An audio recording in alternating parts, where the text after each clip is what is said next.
تلك الرسل فضلنا بعضهم على بعض منهم من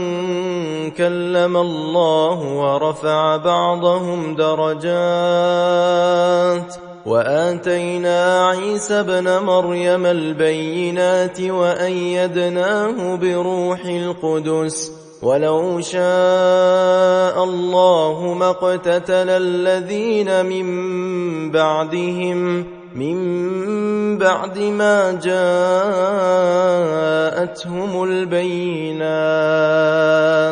ولكن اختلفوا فمنهم من آمن ومنهم من كفر ولو شاء الله ما اقتتلوا ولكن الله يفعل ما يريد. يا أيها الذين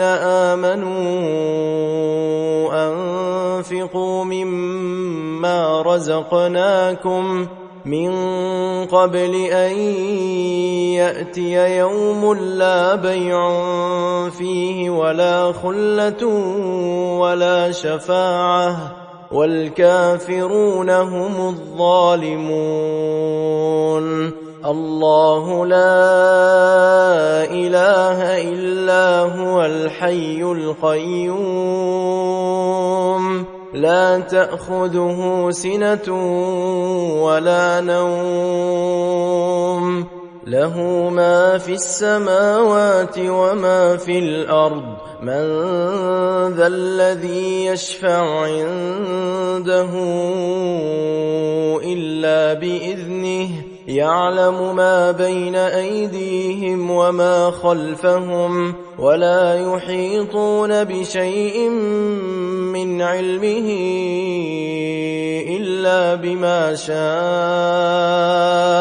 وسع كرسيه السماوات والأرض ولا يؤوده حفظهما وهو العلي العظيم. لا إكراه في الدين قد تبين الرشد من الغي فمن يكفر بالطاغوت ويؤمن بالله فقد استمسك بالعروة الوثقى لا انفصام لها والله سميع عليم. الله ولي الذين آمنوا يخرجهم من الظلمات إلى النور والذين كفروا أولياؤهم الطاغوت يخرجونهم من النور إلى الظلمات أولئك أصحاب النار هم فيها خالدون. ألم تر إلى الذي حاج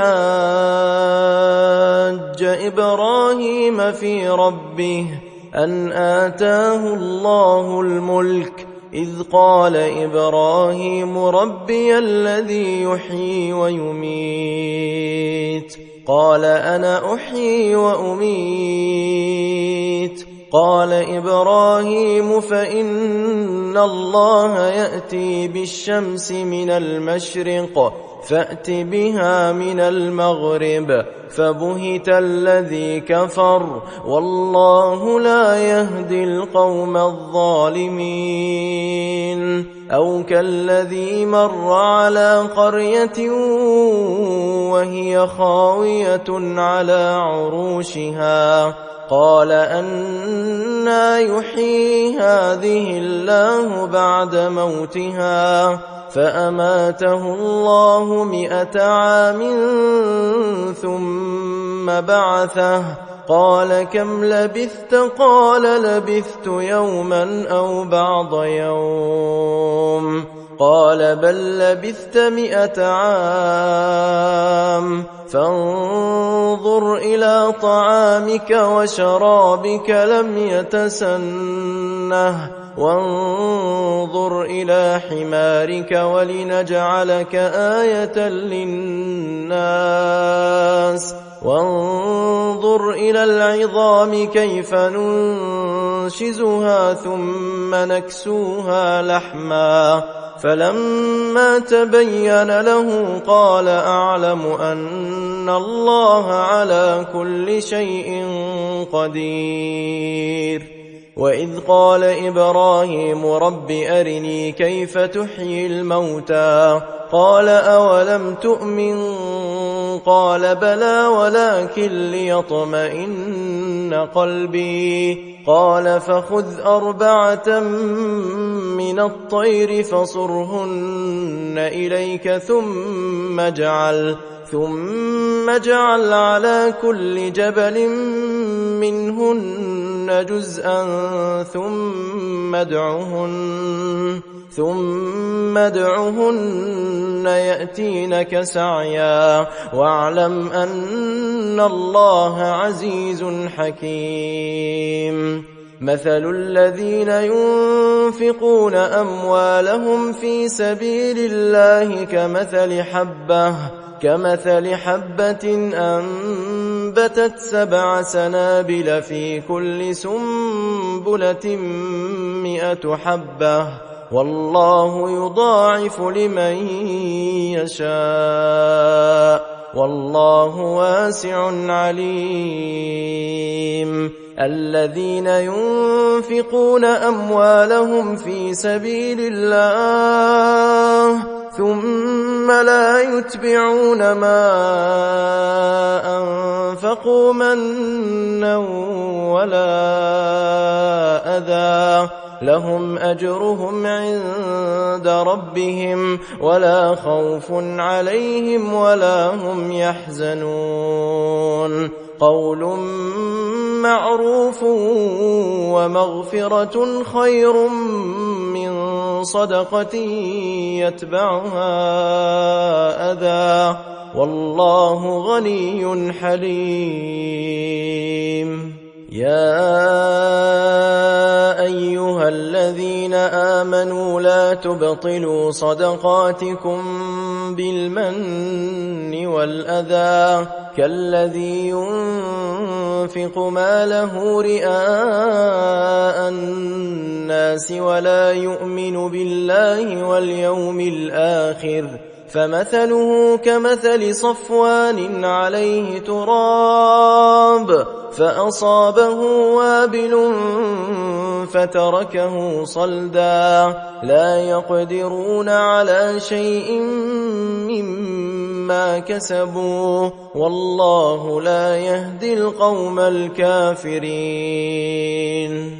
ومثل الذين ينفقون أموالهم ابتغاء مرضات الله وتثبيتا من أنفسهم كمثل جنة بربوة أصابها وابل فآتت أكلها ضعفين فإن لم يصبها وابل فطل والله بما تعملون بصير أيود أحدكم أن تكون له جنة من نخيل وأعناب تجري من تحتها الأنهار له فيها من كل الثمرات وأصابه الكبر وله ذرية ضعفاء فأصابها إعصار فيه نار فاحترقت كذلك يبين الله لكم الآيات لعلكم تتفكرون يا أيها الذين آمنوا أنفقوا من طيبات ما كسبتم ومما أخرجنا لكم من الأرض ولا تيمموا الخبيث منه تنفقون ولستم بآخذيه إلا أن تغمضوا فيه واعلموا أن الله غني حميد الشيطان يعدكم الفقر ويأمركم بالفحشاء والله يعدكم مغفرة منه وفضلا والله واسع عليم يؤتي الحكمة من يشاء ومن يؤت الحكمة فقد أوتي خيرا كثيرا وما يذكر إلا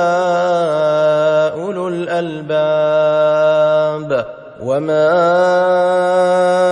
أنفقتم من نفقة أو نذرتم من نذر فإن الله يعلمه وما للظالمين من أنصار إن تبدوا الصدقات فنعما هي وإن تخفوها وتؤتوها الفقراء فهو خير لكم ويكفر عنكم من سيئاتكم والله بما تعملون خبير ليس عليك هداهم ولكن الله يهدي من يشاء وما تنفقوا من خير فلأنفسكم وما تنفقون إلا ابتغاء وجه الله وما تنفقوا من خير يوفى إليكم وأنتم لا تظلمون للفقراء الذين أحصروا في سبيل الله لا يستطيعون ضربا في الأرض يحسبهم الجاهل أغنياء من التعفف تعرفهم بسيماهم لا يسألون الناس إلحافا وما تنفقوا من خير فإن الله به عليم الذين ينفقون أموالهم بالليل والنهار سرا وعلانية فلهم أجرهم عند ربهم ولا خوف عليهم ولا هم يحزنون الذين يأكلون الربا لا يقومون إلا كما يقوم الذي يتخبطه الشيطان من المس ذلك بأنهم قالوا إنما البيع مثل الربا وأحل الله البيع وحرم الربا فمن جاءه موعظة من ربه فانتهى فله ما سلف وأمره إلى الله ومن عاد فأولئك أصحاب النار هم فيها خالدون يمحق الله الربا ويربي الصدقات والله لا يحب كل كفار أثيم إن الذين آمنوا وعملوا الصالحات وأقاموا الصلاة وآتوا الزكاة لهم أجرهم عند ربهم ولا خوف عليهم ولا هم يحزنون يا أيها الذين آمنوا اتقوا الله وذروا ما بقي من الربا إن كنتم مؤمنين فإن لم تفعلوا فأذنوا بحرب من الله ورسوله وإن تبتم فلكم رؤوس أموالكم لا تظلمون ولا تظلمون وإن كان ذو عسرة فنظرة إلى ميسرة وأن تصدقوا خير لكم إن كنتم تعلمون واتقوا يوما ترجعون فيه إلى الله ثم توفى كل نفس ما كسبت وهم لا يظلمون يا أيها الذين آمنوا إذا تداينتم بدين إلى أجل مسمى فاكتبوه وليكتب بينكم كاتب بالعدل ولا يأب كاتب أن يكتب كما علمه الله فليكتب وليملل الذي عليه الحق وليتق الله ربه ولا يبخس منه شيئا فإن كان الذي عليه الحق سفيها أو ضعيفا أو لا يستطيع أن يمل هو فليملل وليه بالعدل واستشهدوا شهيدين من رجالكم فإن لم يكونا رجلين فرجل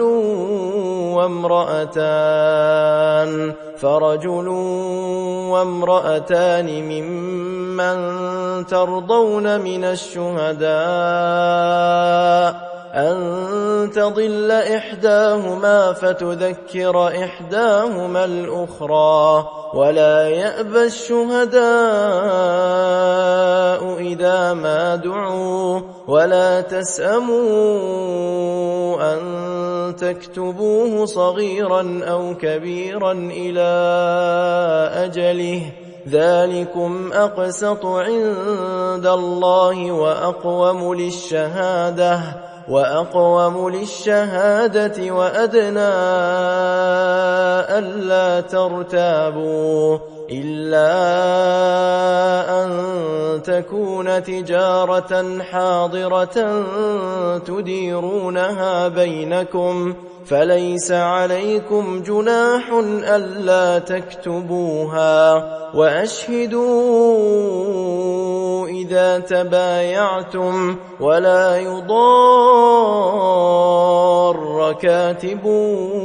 ولا شهيد وإن تفعلوا فإنه فسوق بكم واتقوا الله ويعلمكم الله والله بكل شيء عليم وإن كنتم على سفر ولم تجدوا كاتبا فرهان مقبوضة فإن أمن بعضكم بعضا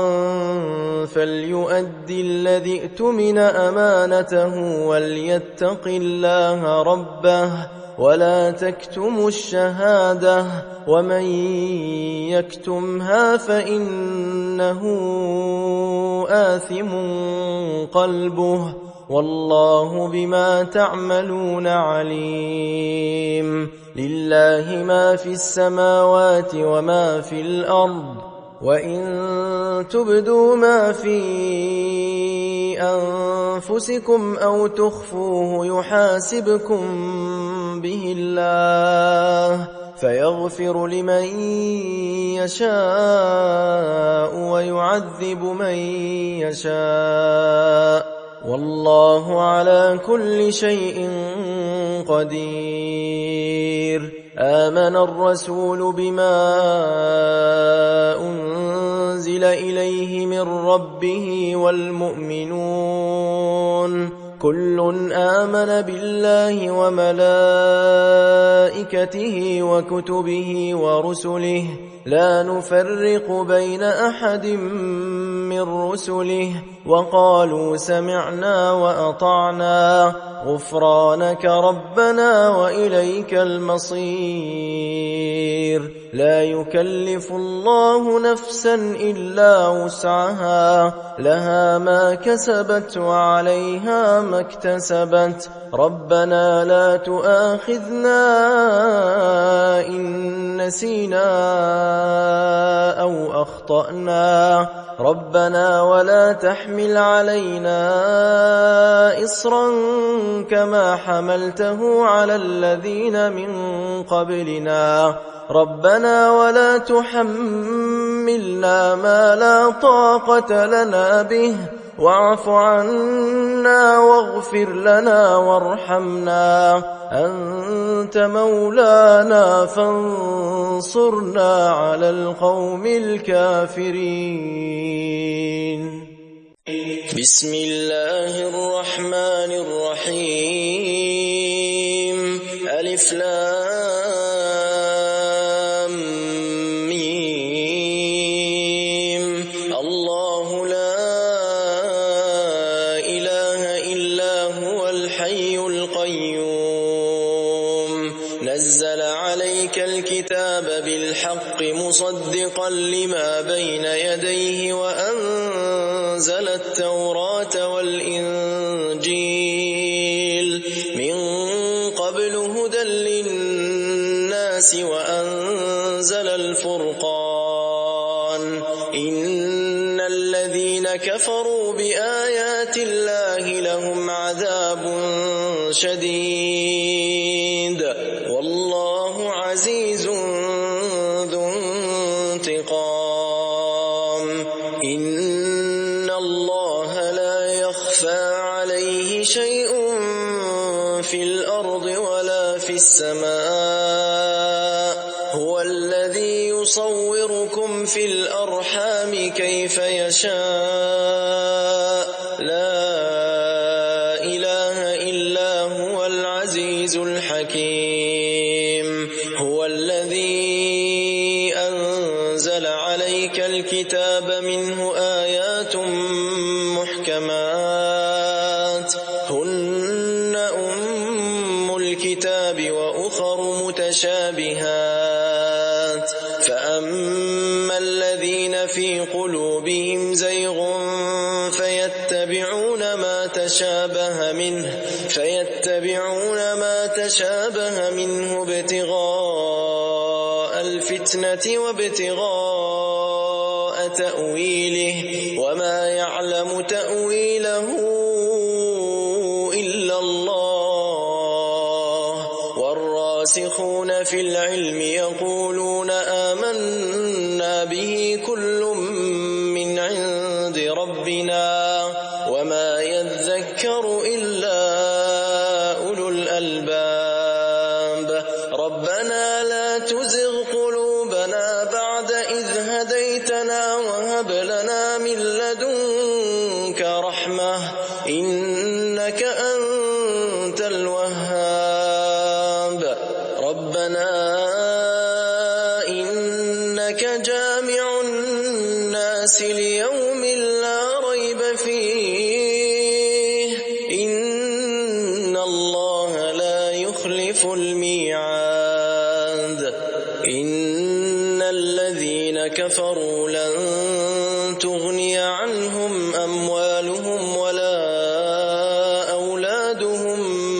من الله شيئا وأولئك هم وقود النار. كدأب آل فرعون والذين من قبلهم كذبوا بآياتنا فأخذهم الله بذنوبهم والله شديد العقاب. قل للذين كفروا ستغلبون وتحشرون إلى جهنم وبئس المهاد قد كان لكم آية في فئتين التقتا فئة تقاتل في سبيل الله وأخرى كافرة يرونهم مثليهم رأي العين والله يؤيد بنصره من يشاء إن في ذلك لعبرة لأولي الأبصار زين للناس حب الشهوات من النساء والبنين والقناطير المقنطرة من الذهب والفضة والخيل المسومة والأنعام والحرث ذلك متاع الحياة الدنيا والله عنده حسن المآب قل أنبئكم بخير من ذلكم للذين اتقوا عند ربهم جنات تجري من تحتها الأنهار خالدين فيها وأزواج مطهرة ورضوان من الله والله بصير بالعباد الذين يقولون ربنا إننا آمنا فاغفر لنا ذنوبنا وقنا عذاب النار الصابرين والصادقين والقانتين والمنفقين والمستغفرين بالأسحار شهد الله أنه لا إله إلا هو والملائكة وأولو العلم قائما بالقسط لا إله إلا هو العزيز الحكيم إن الدين عند الله الإسلام وما اختلف الذين أوتوا الكتاب إلا من بعد ما جاءهم العلم بغيا بينهم ومن يكفر بآيات الله فإن الله سريع الحساب فإن حاجوك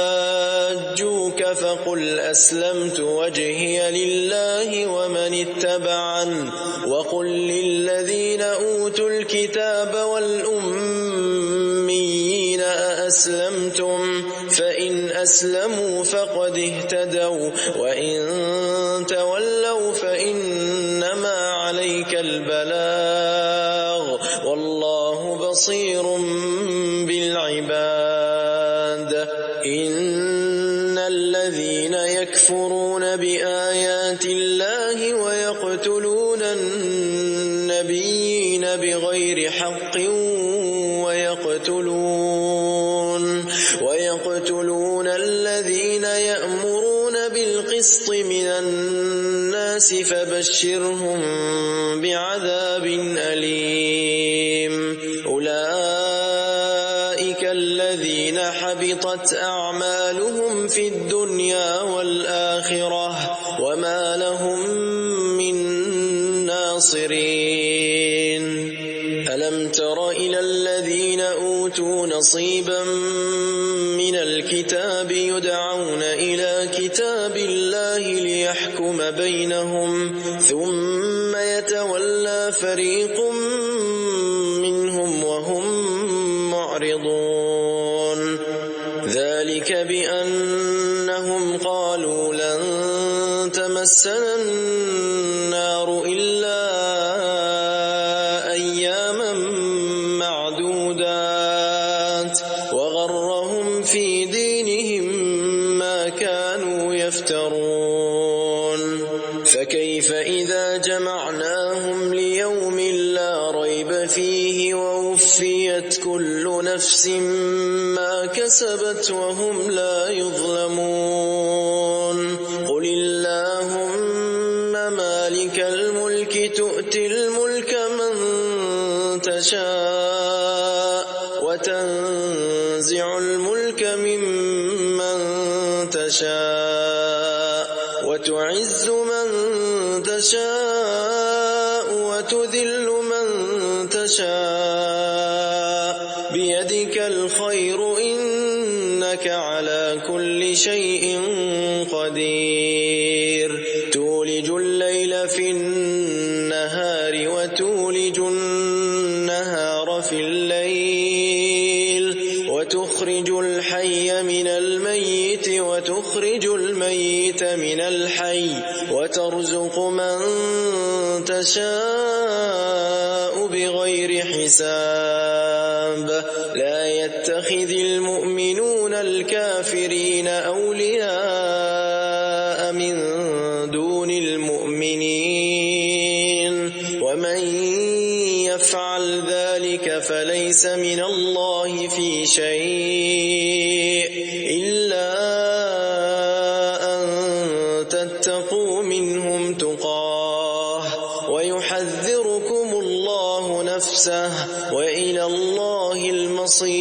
المصير قل إن تخفوا ما في صدوركم أو تبدوه يعلمه الله ويعلم ما في السماوات وما في الأرض والله على كل شيء قدير يوم تجد كل نفس ما عملت من خير محضرا وما عملت من سوء تود لو أن بينها وبينه أمدا بعيدا ويحذركم الله نفسه والله رؤوف بالعباد قل إن كنتم تحبون الله فاتبعوني يحببكم الله ويغفر لكم ذنوبكم والله غفور رحيم قل أطيعوا الله والرسول فإن تولوا فإن الله لا يحب الكافرين إن الله اصطفى آدم ونوحا وآل إبراهيم وآل عمران على العالمين ذرية بعضها من بعض والله سميع عليم إذ قالت امرأة عمران رب إني نذرت لك ما في بطني محررا فتقبل مني إنك أنت السميع العليم فلما وضعتها قالت رب إني وضعتها أنثى والله أعلم بما وضعت وليس الذكر كالأنثى وإني سميتها مريم وإني أعيذها بك وذريتها من الشيطان الرجيم فتقبلها ربها بقبول حسن وأنبتها نباتا حسنا وكفلها زكريا كلما دخل عليها زكريا المحراب وجد عندها رزقا قال يا مريم أنى لك هذا قالت هو من عند الله إن الله يرزق من يشاء بغير حساب هنالك دعا زكريا ربه قال رب هب لي من لدنك ذرية طيبة إنك سميع الدعاء فنادته الملائكة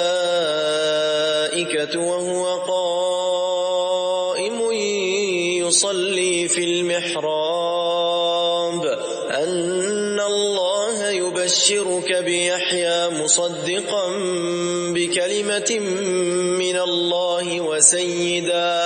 وسيدا وحصورا ونبيا من الصالحين. قال رب أنى يكون لي غلام وقد بلغني الكبر وامرأتي عاقر؟ قال كذلك الله يفعل ما يشاء. قال رب اجعل لي آية. قال آيتك ألا تكلم الناس 3 أيام إلا رمزا واذكر ربك كثيرا وسبح بالعشي والإبكار. وإذ قالت الملائكة يا مريم إن الله اصطفاك وطهرك واصطفاك على نساء العالمين. يا مريم اقنتي لربك واسجدي واركعي مع الراكعين. ذلك من أنباء الغيب نوحيه إليك وما كنت لديهم إذ يلقون أقلامهم أيهم يكفل مريم وما كنت لديهم إذ يختصمون. إذ قالت الملائكة يا مريم إن الله يبشرك بكلمة منه اسمه المسيح عيسى بن مريم وجيها في الدنيا والآخرة ومن المقربين ويكلم الناس في المهد وكهلا ومن الصالحين. قالت رب أنى يكون لي ولد ولم يمسسني بشر؟ قال كذلك الله يخلق ما يشاء. إذا قضى أمرا فإنما يقول له كن فيكون. ويعلمه الكتاب والحكمة والتوراة والإنجيل ورسولا إلى بني إسرائيل أني قد جئتكم بآية من ربكم أني أخلق لكم من الطين كهيئة الطير فأنفخ فيه فيكون طيرا بإذن الله وأبرئ الأكمه والأبرص وأحيي الموتى بإذن الله وأنبئكم بما تأكلون وما تدخرون في بيوتكم إن في ذلك لآية لكم إن كنتم مؤمنين. ومصدقا لما بين يدي من التوراة ولأحل لكم بعض الذي حرم عليكم وجئتكم بآية من ربكم فاتقوا الله وأطيعون. إن الله ربي وربكم فاعبدوه هذا صراط مستقيم. فلما أحس عيسى منهم الكفر قال من أنصاري إلى الله؟ قال الحواريون نحن أنصار الله آمنا بالله واشهد بأننا مسلمون. ربنا آمنا بما أنزلت واتبعنا الرسول فاكتبنا مع الشاهدين. ومكروا ومكر الله والله خير الماكرين. إذ قال الله يا عيسى إني متوفيك ورافعك إلي ومطهرك من الذين كفروا وجاعل الذين اتبعوك فوق الذين كفروا إلى يوم القيامة ثم إلي مرجعكم فأحكم بينكم فيما كنتم فيه تختلفون. فأما الذين كفروا فأعذبهم عذابا شديدا في الدنيا والآخرة وما لهم من ناصرين. وأما الذين آمنوا وعملوا الصالحات فيوفيهم أجورهم والله لا يحب الظالمين. ذلك نتلوه عليك من الآيات والذكر الحكيم. إن مثل عيسى عند الله كمثل آدم خلقه من تراب ثم قال له كن فيكون. الحق من ربك فلا تكن من الممترين. فمن حاجك فيه من بعد ما جاءك من العلم فقل تعالوا ندع أبناءنا وأبناءكم ونساءنا ونساءكم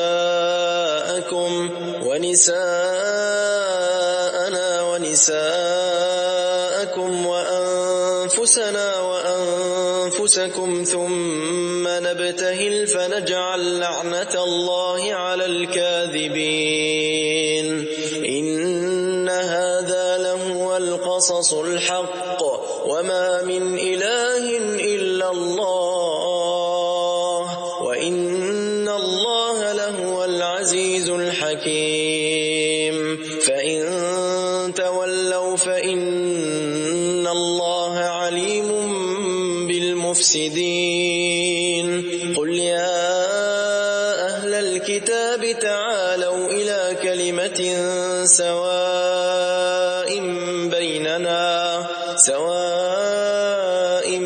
بيننا وبينكم ألا نعبد إلا الله ولا نشرك به شيئا ولا يتخذ بعضنا بعضا أربابا من دون الله. فإن تولوا فقولوا اشهدوا بأننا مسلمون. يا أهل الكتاب لم تحاجون في إبراهيم وما أنزلت التوراة والإنجيل إلا من بعده أفلا تعقلون. ها أنتم هؤلاء حاججتم فيما لكم به علم فلم تحاجون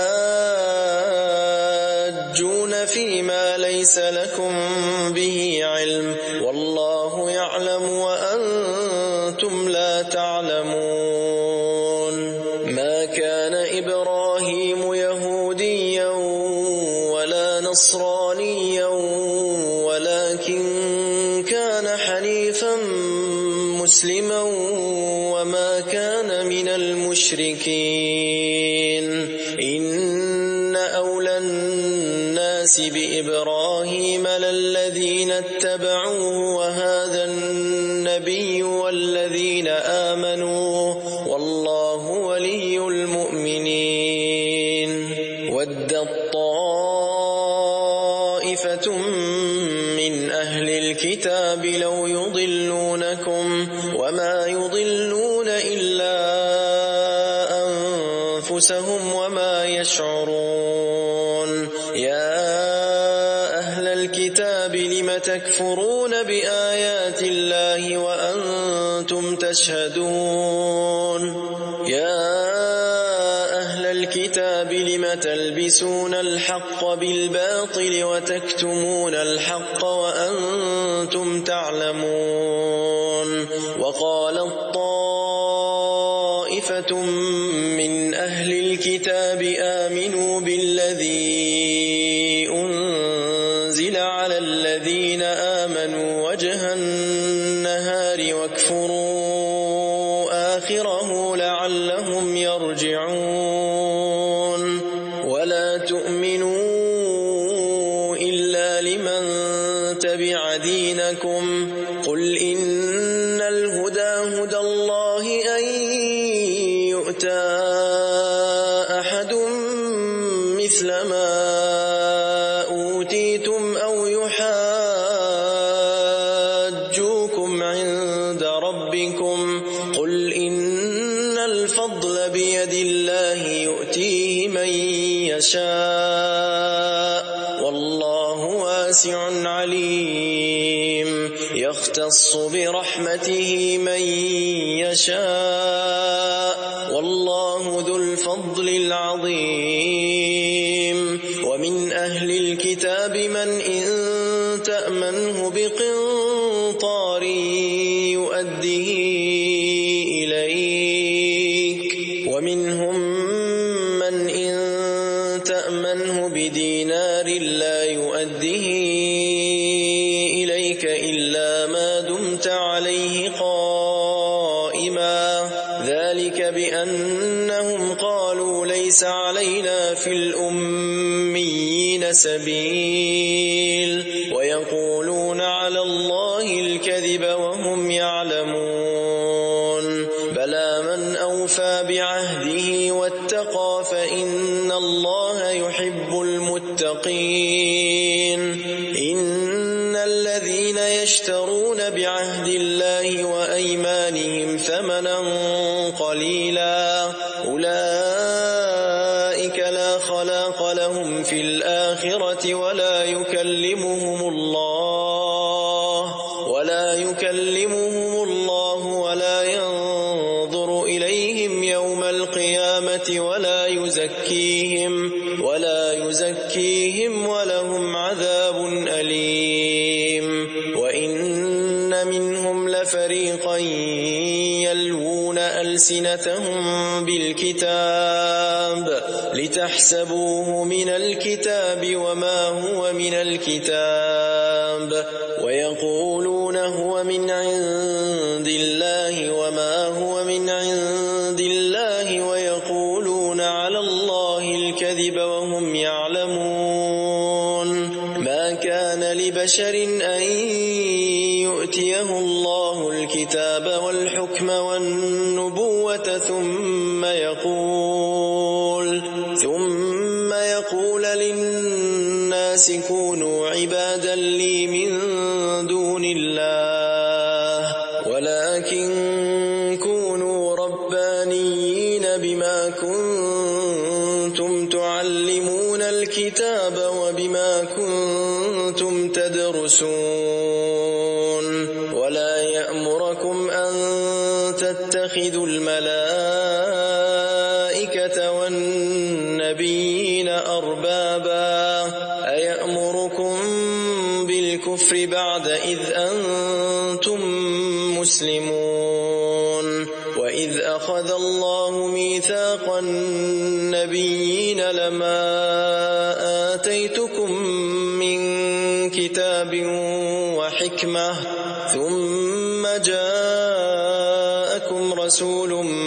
مصدق لما معكم لتؤمنن به ولتنصرنه